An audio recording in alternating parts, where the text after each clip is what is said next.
Assalamualaikum warahmatullahi wabarakatuh. Perkenalkan, nama saya Dwi Dr. Chandra. Saya dari jurusan Teknik Informatika Politeknik Negeri Cilacap. Di sini saya akan mempresentasikan materi tentang sistem informasi geografi. Lanjut ke pokok pembahasan yang akan saya bahas. Yang pertama adalah konsep dasar SIG, keunggulan SIG, bentuk dan struktur SIG, peta, yang terakhir sumber SIG. Yang pertama, konsep dasar SIG. Definisi SIG. SIG adalah kombinasi perangkat keras dan perangkat lunak sistem komputer yang memungkinkan penggunanya untuk mengelola atau manage, menganalisa, dan memetakan informasi spasial berikut data atributnya. Sejarah SIG seperti di peta ini. Yang pertama yaitu dimulai dari bangsa Babilonia membuat peta berupa lempengan dari tanah liat sekitar 2300 sebelum Masehi. Yang kedua, pada masa sejarah, peta berkaitan dengan wilayah kekuasaan seperti yang dilakukan oleh Paus Alexander ke-6 yang membagi daerah kolonialisme untuk Portugis dan Spanyol berdasarkan piagam Intercator tahun 1494. Yang ketiga, John Snow, ahli pengobatan, memetakan tempat korban.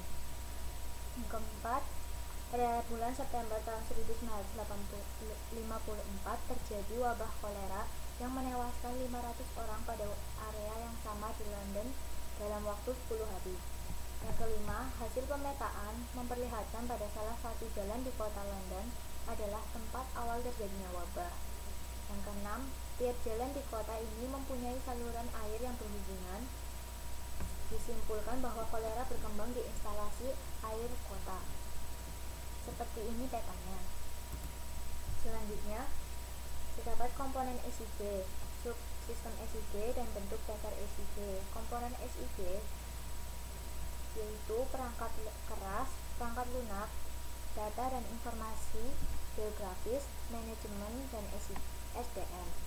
Subsistem SIG berupa data input, data output, data management, dan data manipulation and analysis.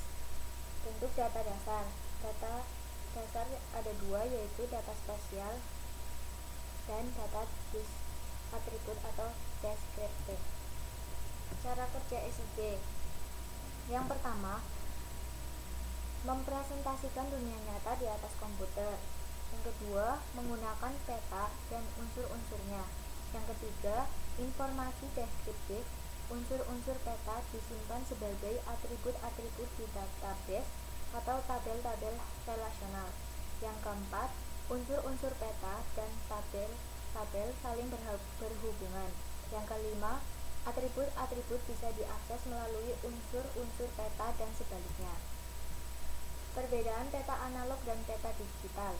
Peta analog adalah peta dalam bentuk cetakan yang dibuat dengan teknik kartografi. Peta analog sudah mempunyai referensi spasial seperti koordinat, skala, arah, dan mata angin. Sifatnya statis, proses pembaruan atau updating mahal, diskrit, lembar per lembar, analisis dan dilakukan tidak langsung, generate data memerlukan interpretasi. Sedangkan peta digital adalah representasi fenomena geografik yang disimpan untuk ditampilkan dan dianalisis oleh komputer. Sifatnya statis dan dinamis. Proses pembaruan atau updating murah, fleksibel, tidak tergantung lembar. Analisis dan modeling dilakukan secara langsung. Generate data tidak memerlukan interpretasi. Yang kedua, kita membahas keunggulan SIG. Keunggulan SIG yaitu mampu mencari keterangan data, atribut, atau deskripsi mengenai suatu unsur peta yang terdapat pada informasi peta. Kemampuan mengidentifikasi peta untuk menentukan unsur peta yang dideskripsikannya. Mampu mengidentifikasi spasial untuk mengikuti kecenderungan perubahan tren spasial dari berbagai unsur-unsur peta. Yang keempat, mampu mempolakan data atribut menjadi informasi spasial yang disesuaikan dengan representasi data spasialnya. Yang keenam, kemudahan dan kecepatan akses data yang bervolume besar. Selanjutnya, menghasilkan output sesuai kebutuhan, yaitu peta, grafik, daftar alamat, ringkasan, data statistik, dan sebagainya. Selanjutnya, kemampuan untuk membuat link ke dataset lainnya. Kemudian, kemampuan untuk menganalisa karakteristik spasial. Yang terakhir, mampu membuat pemodelan informasi geografis melalui analisa spasial yang kompleks. Fungsi SIG. Fungsi SIG dibagi menjadi 4, yaitu yang pertama, bank data terpadu, memadukan data kartografi dengan data atribut dalam sistem manajemen basis data relasional atau RDBMS, hingga memungkinkan mengolah bagai satu kesatuan. Yang kedua, sistem modeling dan analisa. Sistem modeling dan analisa ini dapat digunakan sebagai sarana evolusi potensi wilayah dan perencanaan spasial, tata ruang, tata lingkungan. Yang ketiga, sistem pemetaan otomatis. Automated mapping yang dapat menyajikan peta sesuai dengan kebutuhan baik dalam arti tujuan maupun ketentuan kartografi. Yang keempat, sistem pengelolaan bergeoreferensi. Menurut Pranoto Asmoro tahun 1989, untuk pengelolaan operasional dan administrasi yang merujuk pada lokasi geografis. Contoh aplikasi SIG yaitu dalam bidang environmental, agriculture, public utilities, marketing, emergency, real estate, healthcare. Selanjutnya kita akan membahas bentuk dan struktur SIG. Data adalah fakta-fakta yang dikumpulkan, dicatat, disimpan, atau diproses oleh sistem informasi yang berisi informasi keuangan geografis. Sumber data berupa data penginderaan jauh atau remote sensing, data lapangan, data peta atau map, data statistik, data GPS, dan wawancara. Jenis data menurut waktu dibagi menjadi dua, statis dan dinamis. Statis yaitu data yang tetap atau konsisten secara lokasi atau tipe data pada kurun waktu tertentu. Dinamis, data yang mudah berubah baik lokasi atau data atributnya. Data dasar SIG dibagi menjadi 4. Data lapangan, data yang diperoleh secara langsung melalui hasil pengamatan secara langsung. Yang kedua, data statistik, data hasil catatan statistik dalam bentuk tabel, laporan, survei lapangan, dan sensus penduduk diperoleh dari lembaga swasta atau instansi resmi pemerintah seperti BPS. Data statistik merupakan data sekunder yang mengalami pengolahan dalam buku statistik lebih lanjut. Yang ketiga, data penginderaan jauh, data dalam bentuk citra atau foto udara. Yang keempat, data peta, data yang terekam pada kertas atau film. Fungsi data dasar SIG. Yang pertama, akuisisi data sebagai langkah awal proses untuk menentukan perilaku data dasar, berupa digitasi peta, editing peta, pembuatan topologi wilayah, konversi sumber data peta, deskripsi atribut dan rekod pada masing-masing data yang menjadi layer. Yang kedua, manajemen database spasial, diantaranya koneksi data spasial dan data atribut, pemodelan data spasial. Yang ketiga, analisis spasial, diantaranya melalui overlay, buffer, scoring. Yang keempat, laporan visualisasi informasi spasial, diantaranya peta topografi, peta statistik, informasi data spasial, dan data atribut.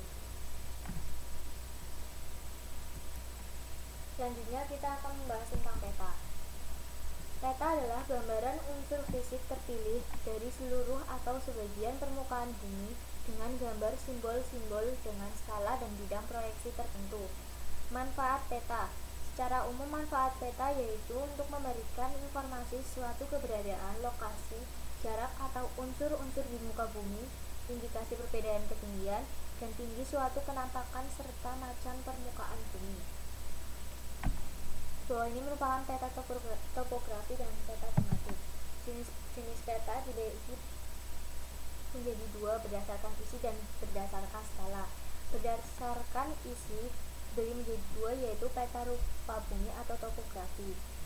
Merupakan peta yang dirancang untuk menggambarkan objek di atas permukaan bumi, meliputi unsur-unsur dalam dan buatan termasuk relief atau ketinggian, objek-objek budaya.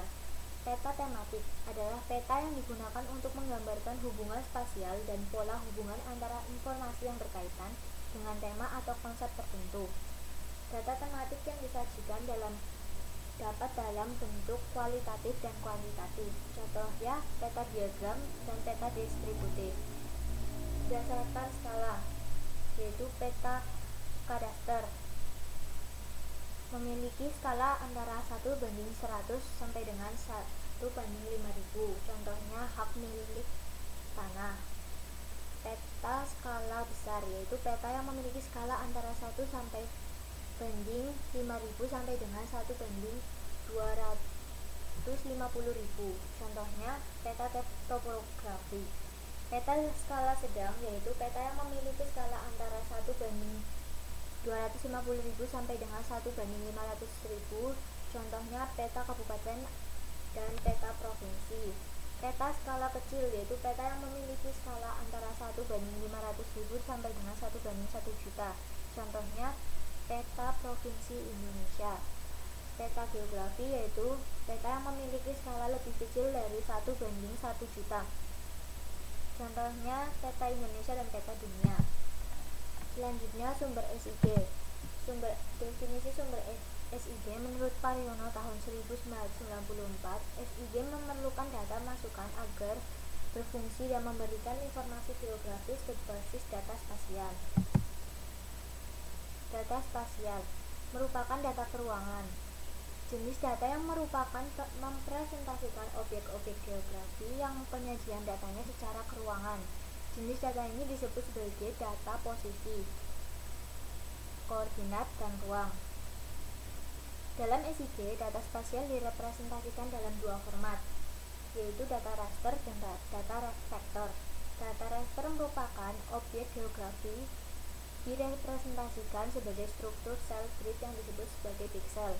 Data raster disimpan dalam berbagai format seperti JPEG. Data raster terdiri dari kolom dan baris.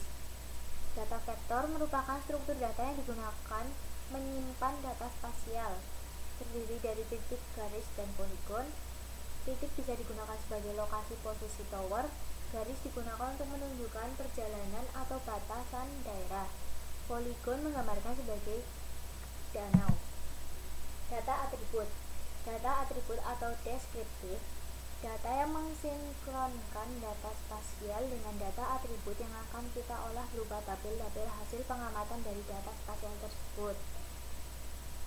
Yang pertama, data yang terdapat pada ruang atau tempat. Yang kedua, menjelaskan suatu informasi. Yang ketiga, diperoleh oleh statistik, sensus, catatan lapangan, dan data tabular. Yang keempat, contohnya jenis vegetasi, populasi, luasan, kode pos, dan sebagainya. Sumber data SIG. Yang pertama, sumber data spasial yang dapat diperoleh dari berbagai sumber dengan berbagai format. Format data spasial dapat berupa data digital dan data analog. Ini merupakan contoh sumber data SIG. Citra satelit. Ini merupakan contohnya lagi, merupakan digitasi. Selanjutnya, kelemahan sumber data SIG. Peta analog, pemanggilan data secara cek manual. Analisis membutuhkan waktu yang lama. Analisis spasial sangat rumit. Foto udara mempunyai tingkat rona dan warna lebih baik dengan foto udara paromatik berwarna yang dapat membantu hingga 200 tingkat rona dan warna mencapai 2000. Citra satelit secara umum hanya dapat mengenal objek. GPS digunakan untuk identifikasi koordinat geografis yang dengan citra satelit. GPS juga digunakan untuk menurunkan distorsi dan meningkatkan akurasi. Pengukuran lapangan observasi banyak tergantung dan tidak kontrol. Sekian penjelasan tentang sistem informasi geografi dari saya. Bila ada kekurangan mohon dimaafkan. Terima kasih. Wassalamualaikum warahmatullahi wabarakatuh.